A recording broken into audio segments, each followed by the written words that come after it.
Hello dears, हम study कर रहे हैं डायमेंशन एनालिसिस और जो कि यूनिट एंड मेजरमेंट चैप्टर से है, जिसमें हमारा आज का क्वेश्चन है कि time period of a simple pendulum depends upon 1 length of pendulum L, 2 mass of bob M, 3 acceleration due to gravity G.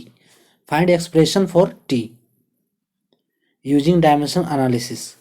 Question में सिंपल पेंडुलम का टाइम पीरियड निकालना है जो डिपेंड कर रहा है पेंडुलम के लेंथ L पे, मास ऑफ बॉब M पे और acceleration due to gravity G पे। ठीक है, ये क्वेश्चन जो है एप्लीकेशन ऑफ डायमेंशन एनालिसिस से है। ठीक है, सो ये हमें सॉल्व करना है डायमेंशन फॉर्मूला का यूज करते हुए और डायमेंशनल एनालिसिस का यूज करते हुए। तो जो टाइम पीरियड है वो किन किन पहले वेरिएबल्स पे हमारा डिपेंड कर रहा है। ठीक है, सो ये डिपेंड कर रहा है लेंथ पे, मास पे और एक्सेलरेशन ड्यू टू ग्रेविटी पे। तो अकॉर्डिंग टू क्वेश्चन ये तीनों पे ये डिपेंड कर रहा है टाइम पीरियड। ठीक है, लेंथ, मास और ग्रेविटी। सो टी प्रोपोर्शनल होगा, directly proportional L to the power x। फिर टी डायरेक्टली प्रोपोर्शनल होगा M to the power y। Next जो है टी डायरेक्टली प्रोपोर्शनल होगा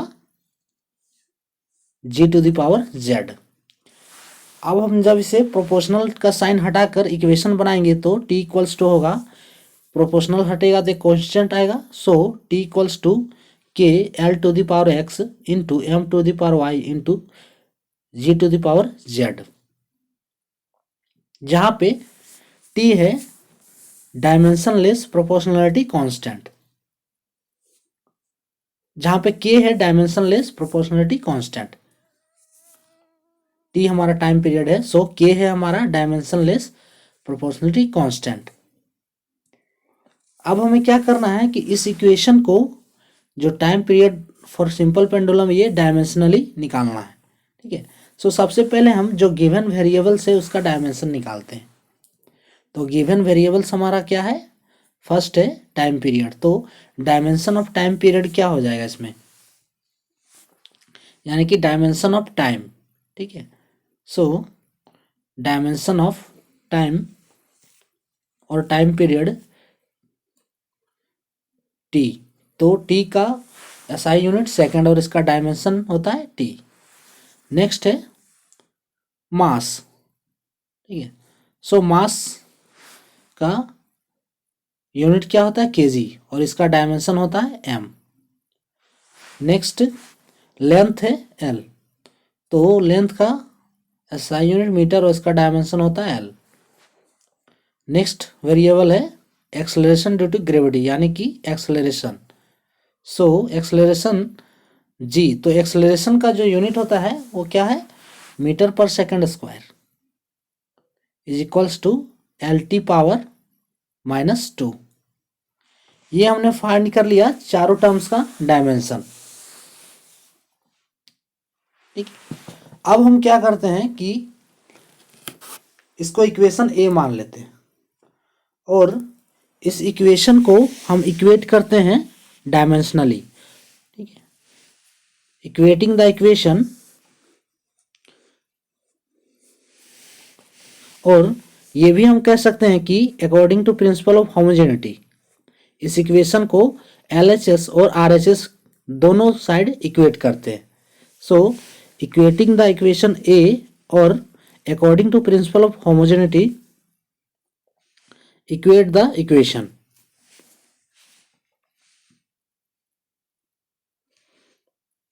और ये इक्वेशन किस तरह से इक्वेट होगा, डायमेंशनली इक्वेट होगा। सो डायमेंशनली इक्वेट होगा, इट मीन्स डायमेंशन ऑफ इस term on LHS, dimension of each term on LHS is equals to dimension of each term on RHS। दोनों ओर का डायमेंशन क्या होगा, इक्वेट होना चाहिए।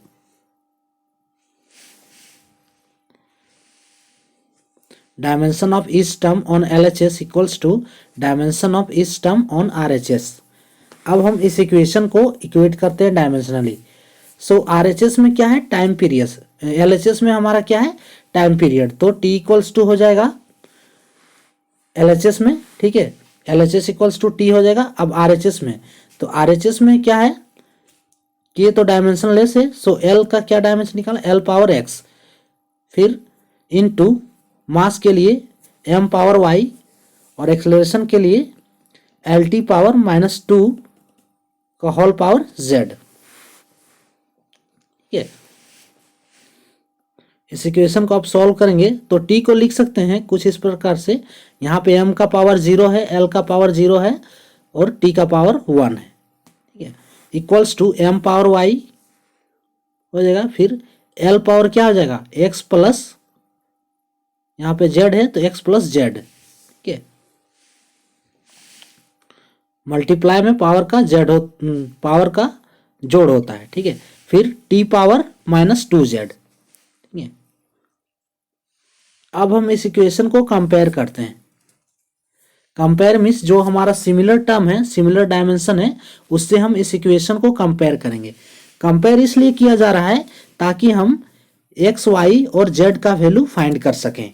ठीक है, so compare the above equation. तो पहले एम टर्म को कंपेयर करेंगे। सो एम पावर 0 इक्वल्स टू हो जाएगा एम पावर वाई, और वाई इक्वल्स टू क्या हो गया, 0। ठीक है, सो ये हमने y का वैल्यू फाइंड कर लिया। अब हम क्या करते हैं, नेक्स्ट हम कंपेयर करते हैं t टर्म को। ठीक है, सो t पावर 1 इक्वल्स टू हो जाएगा t पावर -2z। तो जब t कट जाएगा तो होगा 1 equals to 2z, 1 equals to -2z, और z इक्वल्स टू होगा -1/2, z इक्वल्स टू -1/2। ये हमने z का भी वैल्यू फाइंड कर लिया, -1/2। नेक्स्ट है l टर्म हमारा बच गया, तो l को आप कंपेयर करते हैं। सो l पावर 0 इक्वल्स टू हो जाएगा l power x plus Z.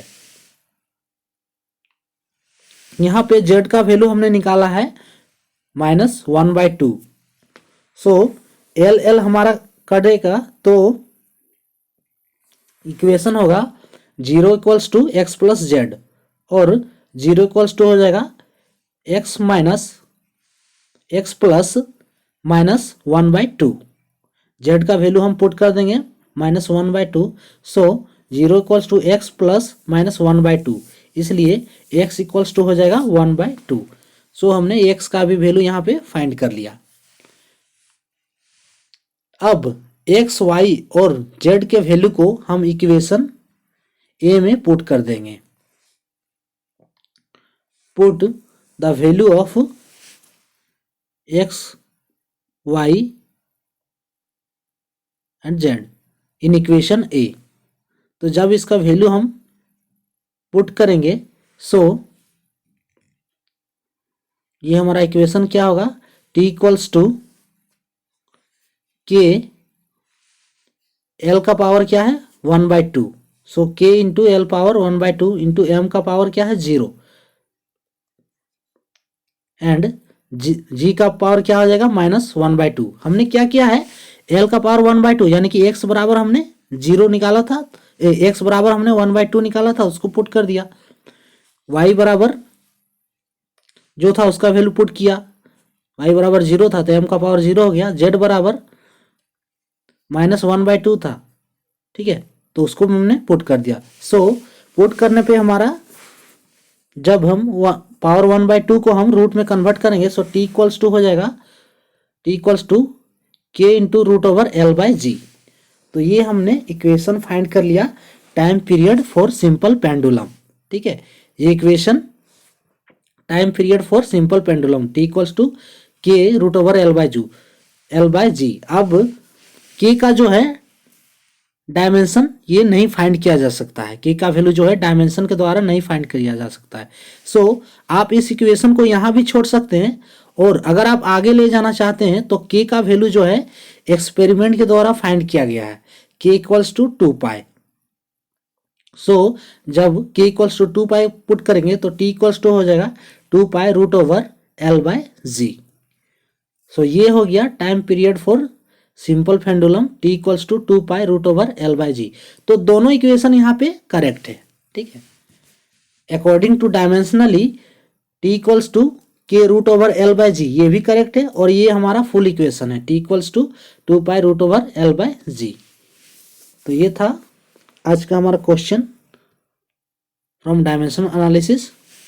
So thank for watching.